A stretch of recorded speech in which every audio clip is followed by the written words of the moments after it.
मसूरी में उत्तराखंड क्रांति दल ने एक होटल के सभागार में प्रेस वार्ता कर बताया कि हाल ही में उत्तराखंड क्रांति दल ने देहरादून में तांडव रैली निकालकर हिमाचल प्रदेश की तर्ज पर सशक्त भू कानून और मूल निवास 1950 जैसी मांगों को लेकर प्रदेश की पुष्कर सिंह धामी को घेरने का काम किया था। उन्होंने कहा कि तांडव रैली में उत्तराखंड की जनता का अपार जन समर्थन मिला और जल्द हल्द्वानी के साथ प्रदेश के अन्य शहरों में तांडव रैली निकाली जाएगी।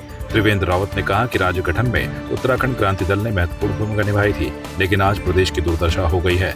उत्तराखंड में जमीनों पर कब्जा करके भूमाफिया यहां के जंगल और प्राकृतिक संसाधनों को नुकसान पहुंचा रहे हैं। उन्होंने सरकार से भूमाफिया के खिलाफ सख्त कार्रवाई की मांग उठाते हुए कहा कि हिमाचल की तर्ज पर उत्तराखंड में सशक्त भू कानून लागू होना चाहिए। निश्चित तौर पर देर में हुए हैं और जो होता है वो अच्छे के लिए होता है। हो सकता है अब अच्छा होगा और नौजवान मिले हैं। मुझे उम्मीद है कि ये उत्तराखंड का आंदोलन को यहाँ मसूरी में मजबूत करेंगे और नगर पंचायत में नगर पालिका के चुनाव होने वाले हैं, उसमें यूकेडी जो है शिरकत करेगी और मुझे विश्वास है कि मुनियाल जी उस कसौटी पे खड़े उतरेंगे। 24 तारीख को जो तांडव रैली हमने आयोजित की है, ये उत्तराखंड के 1994 को की याद दिलाता है।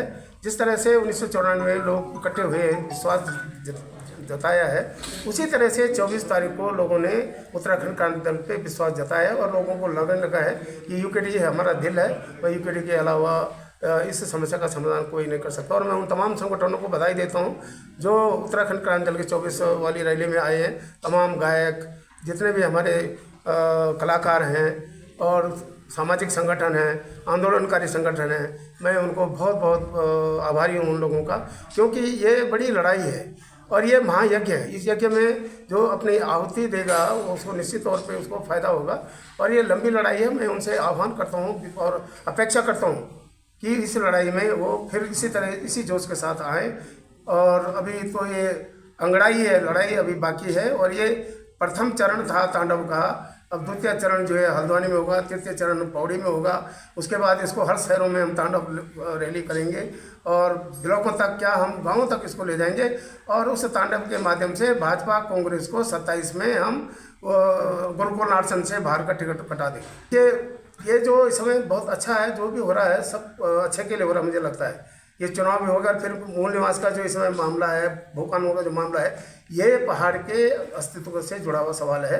तो इस मुद्दे पे उत्तराखंड का अंदर लड़ाई लड़ेगा और मुझे लगता है कि जो मूल निवासी होगा, जो इस धरती में पैदा हुआ है, उसको कहीं ना कहीं जो है वो उत्तराखंड का अंदर का साथ देगा। मुझे ये विश्वास है कि हो सकता है ये जो उपचुनाव है ये उत्तराखंड क्रांति दल के भविष्य को तय करेगा, पहाड़ के भविष्य को तय करेगा।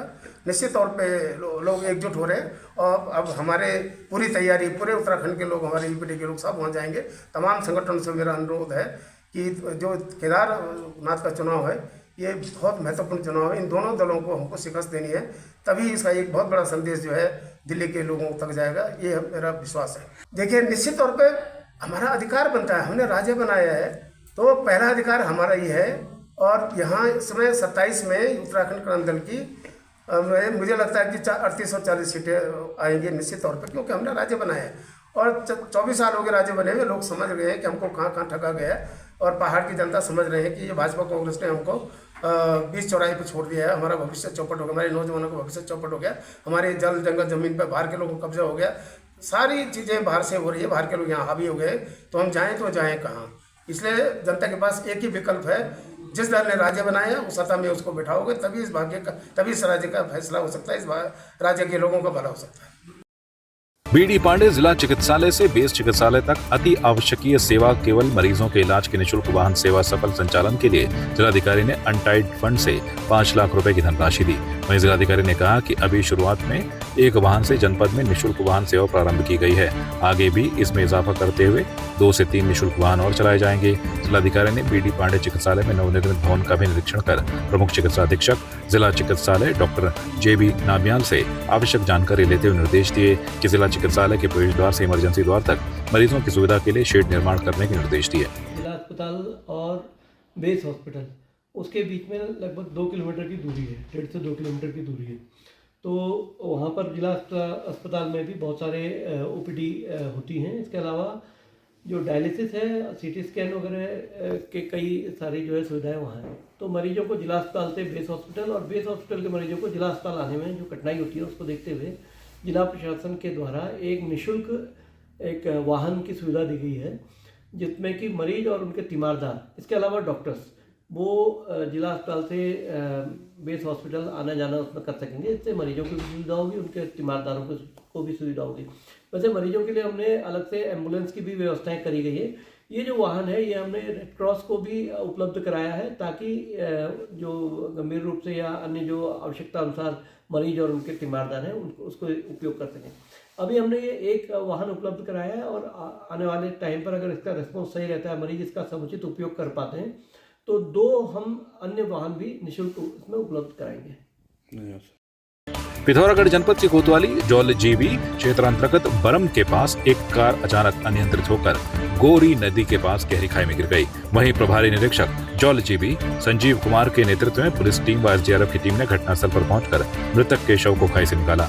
मृतक का नाम वीरेंद्र सिंह मारतोले निवासी ग्राम पंचायत सुरिंग मुंसियारी के शव का पंचायतनामा कर पोस्टमार्टम की कार्रवाई के लिए धारचूला भेजा गया है। आपकी इस पर क्या राय है, हमें कमेंट कर जरूर बताएं। इसके साथ ही आप हमारे YouTube चैनल को सब्सक्राइब कीजिए। आप हमें Facebook, Instagram, Twitter पर फॉलो भी कर सकते हैं और संवाद 365 के साथ एक क्लिक में जुड़ने के लिए डाउनलोड कीजिए संवाद 365 ऐप।